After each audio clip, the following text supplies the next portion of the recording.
Hi guys,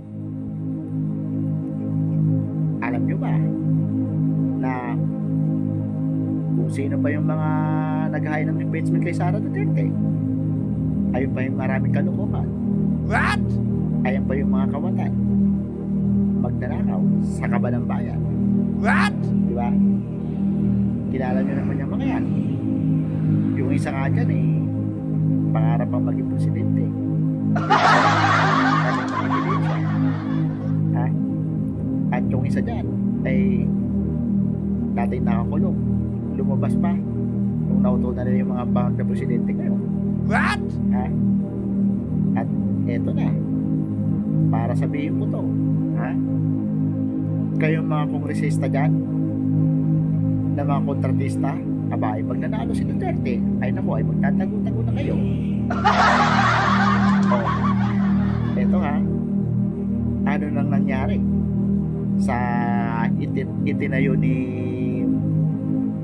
Marcos Jr. na ICI, ay wala pa na ipapakulong. Diba? May naimbestigahan ba? Wala. Halatang halata na niloloko lang nila ang taong bayan. What? At yung mga nagpapaloko naman ay mga walang utak. What? May utak naman pero hindi ginagamit. Lalo-lalo na yung mga loyal di umano. Ha? At sinasabi nila good president pa rin daw si Marcos kahit nawala na sila makain. What? Ha? At eto, may nakulong na ba? Sa ICI na itinatag ni Marcos, wala yan. Eto na. Ang tandaan nyo mga kababayan, hanggat nandyan sa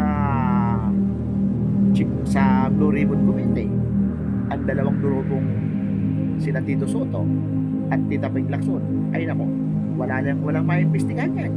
Kahit ilang sundalo yan, kahit ilang ex-marine ang tumindig dyan, ay walang maimbestigahan yan. Alam niyo ba kung bakit?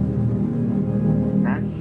Dahil yung dalawa na yan, Tapal King yan, Tito Soto, Tita Ping Lacson, hanggat nandyan yan sa Blue Ribbon Committee, ay walang may papakulong yan. What? Kaya yung mga kongresista dyan, kontratista, pag naupong presidente sa Sara Duterte, magtago-tago na kayo. What? Ha? Kasi alam nyo ba, ang sinabi ni Sara Duterte, yung ginawa nyong pang-aapi sa amin, yung pagkakakitan nyo kay Tatay Digong, at saka yung mga ginawa nyong kasalbayan kay Sara Duterte, ay mapalalagpas niya. Ang malalagpas ni Sara Duterte, yung mga pagnanakaw nyo sa kaba ng bayan. Kaya ngayon pa lang, mag-impake na kayo.